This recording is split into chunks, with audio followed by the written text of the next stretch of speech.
All right, so you're back with us for another deep dive, and we're all about getting to the heart of things. Cutting through the noise. Exactly. That's us.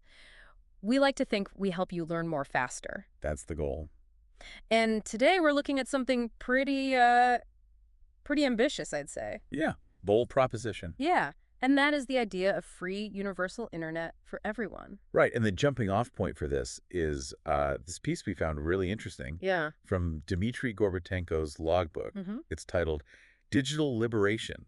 It's time for free universal internet. And I think what's really interesting about this is that Gorbatenko is coming at this from a place of someone who sort of stepped outside of the mainstream tech world. Yeah, he's got this line in his bio, ditched the big tech giants and built my own blog. So right away, you're getting a perspective that might be a little bit outside the box. Yeah, maybe a little bit critical of how things are currently done. Exactly. So what we're going to try to do in this deep dive is really unpack Gorbatenko's arguments for why he thinks internet access should not just be widespread, but actually a fundamental right and completely free. Lay it all out. Let's dive in. Okay, so right off the bat, he paints a pretty stark picture of where we are now. He calls it digital shackles. Uh-huh. What's he getting at with that phrase? I think he's starting with a very basic premise, Okay. which is that in today's world, internet access is no longer a luxury. Yeah. It's essential. You need it to participate in society. Right. It's like electricity or running water almost at this point. Exactly. But his argument is that the way it's structured now, it's still treated more like a privilege, Okay. something that's gated behind costs and limitations on access. So he's not pulling any punches. He comes right out and criticizes corporations for profiting off this dependency. Yeah, he uses some strong language there. He talks about exorbitant fees and restrictive data plans. Yeah, and I think a lot of us can relate to that, that feeling of always having to watch your data limits or trying to find a reliable connection. It's a constant struggle. Yeah, and it's not just the financial cost. He also talks about being forced to authenticate every step we take. What's he getting at there? Well, I think he's talking about how much of our digital lives are controlled by these systems of authentication. Right, so it's not just about paying for access, it's also about all the hoops you have to jump through to prove who you are online. Exactly. Think about how many times a day you have to log in, verify your identity, provide credentials just to do basic things online. Yeah, it can feel like you're constantly proving yourself. And Gorbatenko sees that as a real barrier to digital freedom. So he's laid out the problem as he sees it now.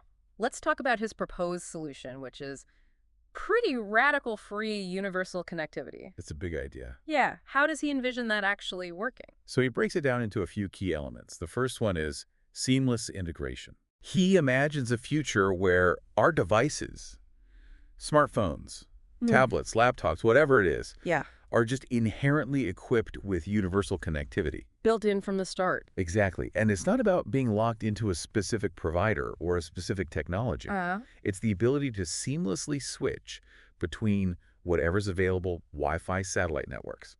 So like Starlink, which he specifically mentions. Yeah, which is interesting because that's a technology that's really gaining traction right now. Right. So no more searching for a decent Wi-Fi hotspot or getting hit with those crazy roaming fees. Exactly. That's appealing to a lot of people, I think. Absolutely. And then the second big piece is no authentication.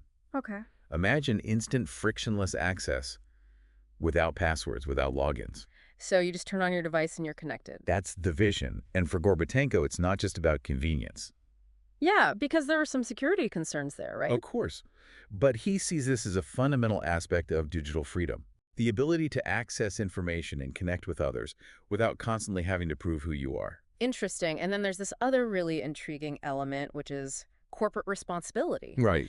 He's not just saying free internet would be nice. He's saying that these big tech and telecom companies should be the ones to provide it. Yeah, he's putting the onus on them. What's the logic behind that? Well, his argument is that these corporations have become so powerful, so influential, Oh, that they have a responsibility to society to give back. okay.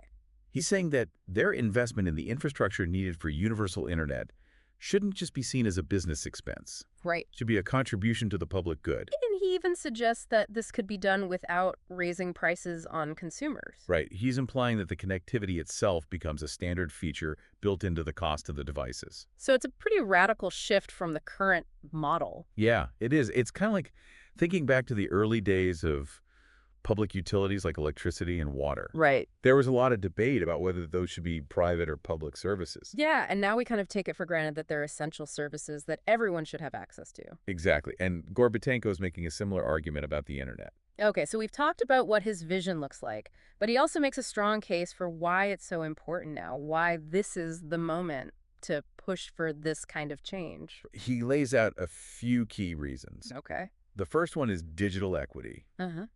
He argues that the digital divide the gap between those who have reliable internet access and those who don't Yeah, is a major driver of inequality in society. because so much of our lives depend on being connected these days. Exactly. And he sees universal internet as a way to level the playing field.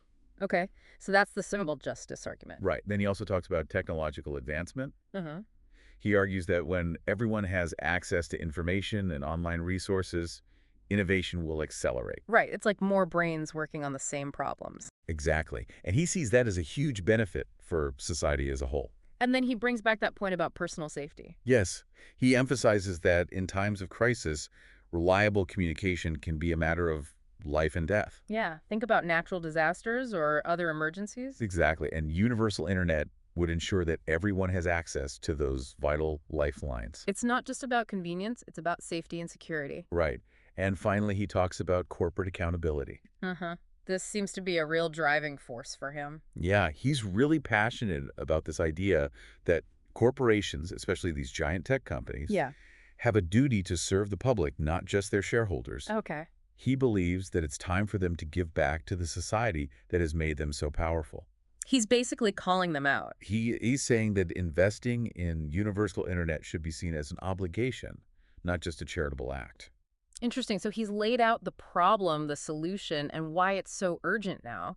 What does he want people to do about it? He ends with a very clear call to action. He wants people to demand that corporations stop prioritizing profit over people. That's a pretty strong statement. He's urging people to insist on a future where the internet is a public good accessible to all.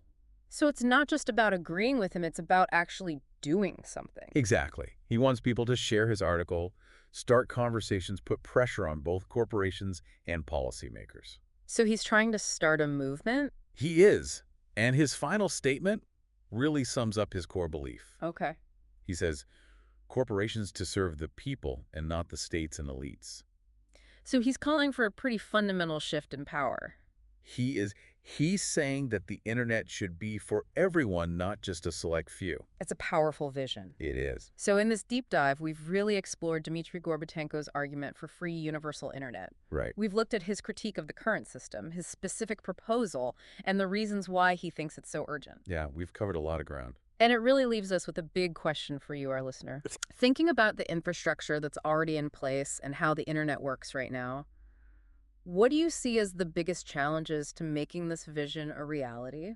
It's a huge undertaking. Yeah, but on the other hand, what do you think would be the most transformative benefits if we actually achieved this goal of free universal internet? It's worth considering both sides. Definitely something to ponder as you go about your day. Food for thought. Thanks for joining us for another deep dive. See you next time.